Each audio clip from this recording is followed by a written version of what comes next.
तो आज के शॉर्ट वीडियो में सबसे पहले हम लेते हैं ये वाला वीडियो, और इस वीडियो में गुरुदेव भगवान हमें क्या समझा रहे हैं। ये छोटा सा वीडियो है भाई और बहनों, 51 सेकंड का, और गुरुदेव भगवान ने हमें यही समझाना चाहा है कि पुण्यात्माओं, ये कलयुग की बिचली पीढ़ी का समय है। बहुत समय हो गया तुम्हें धोखा खाते हुए, अब की बार 84 से पार। और धोखा खाने की हर बार केवल एक ही मुख्य वजह रही है, और वह है गुरु को मानुष मानना, गुरु को कबीर भगवान ना मानना। कबीरा ते नर अंध हैं जो गुरु को कहते, और यानी गुरु को परमात्मा के अलावा समझना, उसको कहते हैं गुरु को कहते और अन्य। परमात्मा के अलावा है गुरु, तो गुरु को कहते और कहते हैं हरि के रूठे ठोर है, पर गुरु रूठे नहीं ठोर। परमात्मा कहते हैं गुरु को हल्के में मत लो, गुरु रूप में स्वयं परमात्मा आता है, स्वयं कबीर देव आता है गुरु रूप में। दूसरा धरती पर कोई गुरु की भूमिका नहीं निभा सकता, कोई तत्वदर्शी संत की भूमिका नहीं निभा सकता, अपने द्वारा रची गई सृष्टि को कोई बता नहीं सकता, पहला अध्याय भी नहीं खोल सकता कोई। और सत्संग केवल कबीर भगवान ही सतगुरु रूप में आके कर सकता है, क्योंकि 21 ब्रह्मांड में सच केवल कबीर ही कह सकता है। या तो ब्रह्मा विष्णु महेश के मुंह से भी ये काल और दुर्गा सच नहीं निकलने देते, फिर आप और हम सब तो उनके अधीन है। यहां 21 ब्रह्मांड का मां के गर्भ से जन्म लेकर आया हुआ, जेर में लिपट कर कोई जीव, कोई प्राणी, कोई मानुष, कोई गुरु, भला कैसे ये भेद बता देगा, काल से टक्कर ले लेगा, उसकी छाती पर बैठकर ये तत्व ज्ञान देगा। तो कहते हैं समर्थ का काम उसी को साजे, और करे तो मूर्ख बाजे।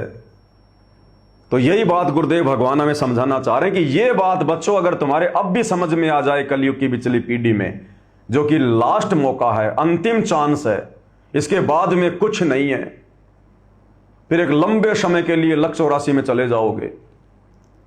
ये जबरदस्त कमाई जो वर्तमान में सारनाम और शतनाम की जो हम ये कर लेंगे, फिर इसको खत्म करना हमारे लिए पहाड़ जैसा काम हो जाएगा।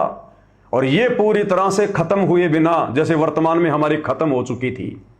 आप और हम हैंड टू मावत थे, गरीब, निर्धन, छोटा मोटा रोजगार। इस स्थिति में आए बिना फिर से हम ये मार्ग समझ में नहीं आएगा। और ये कमाई खर्च करने में भाई अरबों, करोड़ों अरबों युग लग जाएंगे, करोड़ों अरबों युग। इसलिए गुरुदेव भगवान कह रहे कि समझा है तो सिर दर पांव, बहुर नहीं रहे शादाब। और अपने आप को स्पष्ट रूप से परमात्मा ना कहकर और ना कहेंगे गुरुदेव, क्योंकि ये उनका विधान है, उनका रूल है।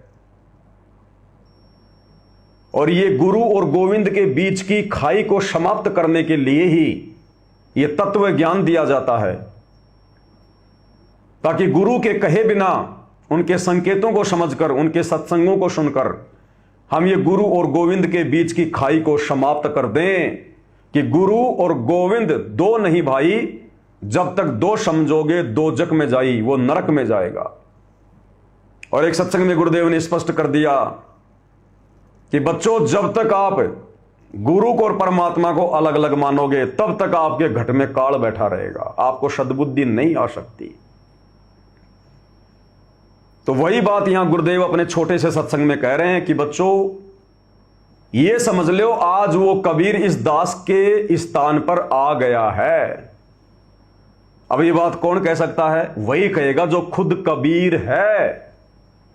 अरे मैं पवन दास ये कैसे कह दूंगा कि भाई और बहनों ये समझ लो ये पवन दास ही सतगुरु रामपाल जी है? कैसे कह दूंगा? मती मारी गई है क्या?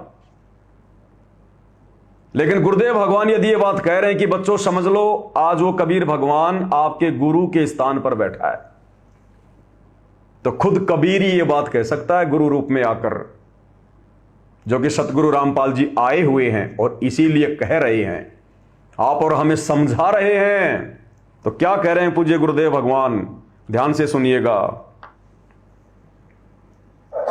अब देखो पुण्यात्मा, पहले तो परमात्मा स्वयं आए थे, फिर ये दास भेजा है। अगर इस दास के स्थान पर स्वयं मालिक आगे हो, ये सोच लो। अगर इस दास के स्थान पर स्वयं मालिक आ गए हों, यह सोच लो। आप और हमें आदेश दे रहे हैं गुरुदेव कि यह सोच लो, यानी आदेश हो गया गुरुदेव का कि तुम्हारे सामने जो तुम्हारा गुरु बैठा हुआ है संत रामपाल, तो यह सोच लो कि इनके स्थान पर कबीर जी बैठे हैं, जिनको हम मूर्खता में कबीर जी मान बैठे हैं। ये उन आत्माओं के लिए है जो आत्माएं गुरुदेव के सत्संगों के संकेतों को समझने में सक्षम नहीं है, योग्य नहीं है। उनके लिए कहा जा रहा है कि यह सोच लो कि आपके गुरु जी के स्थान पर कबीर जी आ गए हैं, कबीर जी बैठ गए हैं, और उसके बाद फिर आप कैसा व्यवहार करोगे। अगर यह पता चल जाए कि मेरे गुरु सतगुरु रामपाल जी की जगह पर यह समझो कबीर जी बैठे, कबीर जी आ गए, मेरे गुरु नहीं है, मेरे गुरु का केवल चेहरा है, केवल शरीर है, केवल शक्ल है, असल में वो कबीर ही है, तो फिर कैसा व्यवहार करते। भगवान जैसा, जैसे इन आश्रमों में किया जाता है, भोग लगाते समय जो पाठ प्रकाश का भोग लगता है, उस समय जो आरती होती है भोग की, तो सारी संगत क्यों खड़ी हो जाती है? इसलिए खड़ी हो जाती है कि कबीर भगवान को भोग लग रहा है, सामने दाढ़ी मूंछ वाले की फोटो होती है कबीर जी की, तो संगत ये सोचकर कि भगवान को भोग लग रहा है, संगत खड़ी हो लेती है उनके सम्मान में, और सतगुरु रामपाल जी को मानुष मानती है, इसलिए तीनों समय की आरती में बैठी रहती है। कोई बेड पे पड़ा रहता है, कोई चलते फिरते कर रहा है, कोई बाथरूम में बैठा बैठा मोबाइल चला लेता है, क्योंकि अपने गुरु को मानुष मान रहे हैं। और जब भोग लगता है तो ये सोचकर वो हो कबीर जी को भोग लग रहा है, सारे खड़े हो जाएंगे। तो गुरुदेव कह रहे हैं ये सोचो कि तुम्हारे गुरु के स्थान पर कबीर है। अब कबीर है तो फिर कबीर को भोग भी तो लगाना पड़ेगा, फिर भोग भी तो लगेगा। आदेश हो गया गुरुदेव का, सोचो तुम्हारे गुरु जी की जगह पर कबीर जी आ गए, तो हमने सोच लिया, गुरु जी की आज्ञा मान ली, और हमने सोच लिया कि सतगुरु रामपाल जी की जगह पर कबीर जी बैठे हैं, खाली दिखाई सतगुरु रामपाल जी दे रहे हैं ऐसे। तो अब क्या करेंगे? फिर कबीर को तो भोग भी लगाना पड़ेगा भाई, भोग के समय खड़ा भी होना पड़ेगा भाई, तीनों समय की आरती के समय भी खड़ा होना पड़ेगा भाई, और भोग के समय तो फिर आश्रम में कबीर जी के आगे ये भगत आप देखते ही हो, 5-5 ज्योतियां, 11-11 ज्योतियां थाली में लगा के आरती भी उतारते हैं भाई। तो अगर हमने गुरु जी को कबीर मान लिया तो भाई फिर कबीर जी की आरती भी उतारेंगे भाई। पाती पंच पोहब कर पूजा, देव निरंजन और न दूजा। और जब कबीर जी बैठे हमारे गुरु जी के रूप में, तो फिर वो दाढ़ी मूंछ वाले कबीर की फोटो का हम क्या करेंगे भाई? फिर उसको भी फाड़ फाड़ के फेंकेंगे भाई, उसको भी घर से बाहर निकालेंगे। और जब कबीर जी हमारे घर पर आ गए, हमारे सामने हैं, गुरु जी के जगह पर हैं, तो या तो हिसार जेल जाएंगे भाई, या फिर अपने घर पे बैठ के भक्ति करेंगे भाई, तीसरी जगह नहीं जाएंगे भाई। अगर गुरु को कबीर मान लिया तो, और मानना पड़ेगा क्योंकि गुरु का आदेश है। फिर से सुन लो क्या कह रहे हैं गुरुदेव। अब देखो पुण्यात्मा, पहले तो परमात्मा स्वयं आए थे, फिर ये दास बेच आए। अगर इस दास के स्थान पर स्वयं मालिक आगे हो, ये सोच लो, और आप जैसा व्यवहार इस दास से कर रहे हो तो हम उनसे भी यही करते। तो वहां कहते मौला बैठा मोर से, और देखे जन की भेड़, 10 कोट जम की कर जहां एक नाम की खेड़। परमात्मा एकांत द्रोखे से देख रहा है आपकी सब रिहर्सल को, कि आप कैसी भावना रखते हो, कैसे आप भक्ति कर रहे हो, कितना दान में रुचि है, मेरे दास के प्रति आपके कैसे विचार हैं। तो वो ये समझ रहे हैं कि ऐसे ही मेरे प्रति है जो उसके प्रति है।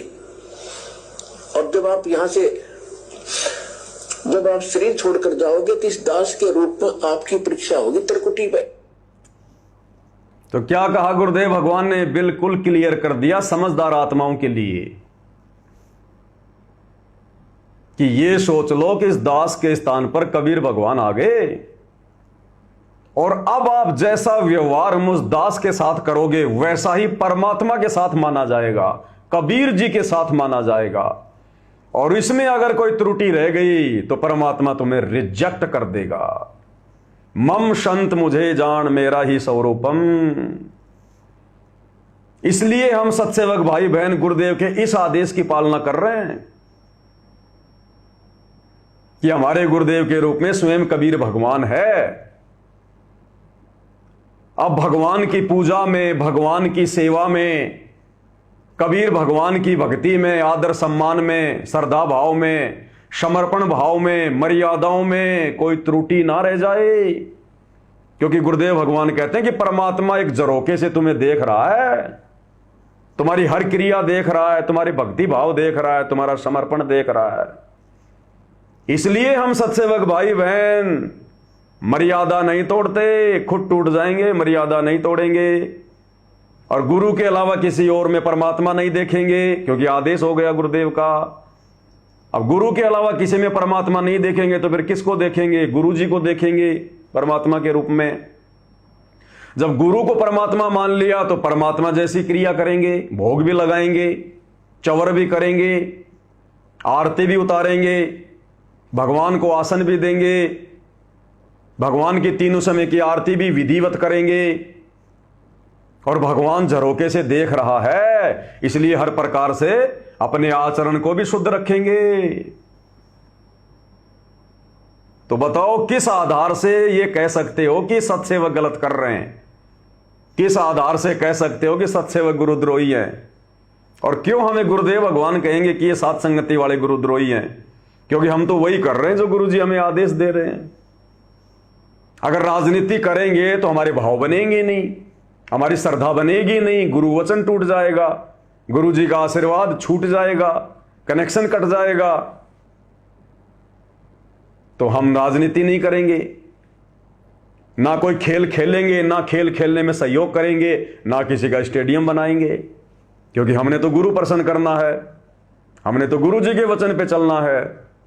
तो क्लियर कर दिया गुरुदेव भगवान ने अपने छोटे से सत्संग में। ये निष्कर्ष है गुरुदेव के सत्संगों का ये शॉर्ट वीडियो। ये 51 सेकंड का ये छोटा सा शॉर्ट वीडियो और कितनी बड़ी शिक्षा दे रहा है। अगर इस 51 सेकंड के वीडियो पर अमल कर लिया तो मुक्ति, मोक्ष, और अगर इसको हल्के में ले लिया और गुरु को मानुष मान लिया तो सोचो हम जिंदगी का सबसे बड़ा मैच हार जाएंगे, सबसे बड़ा मैच हार जाएंगे। अगर गुरु को मानुष मान लिया तो, अगर इस आदेश की पालना नहीं की तो यही काल के किस ब्रह्मांड में पड़े रहेंगे, इसी जेल में सड़ेंगे। तो बताओ कितना गजब का सत्संग है, कितनी गहरी शिक्षा दे रहा है ये शॉर्ट वीडियो। तो ये निष्कर्ष है गुरुदेव भगवान के सत्संग का।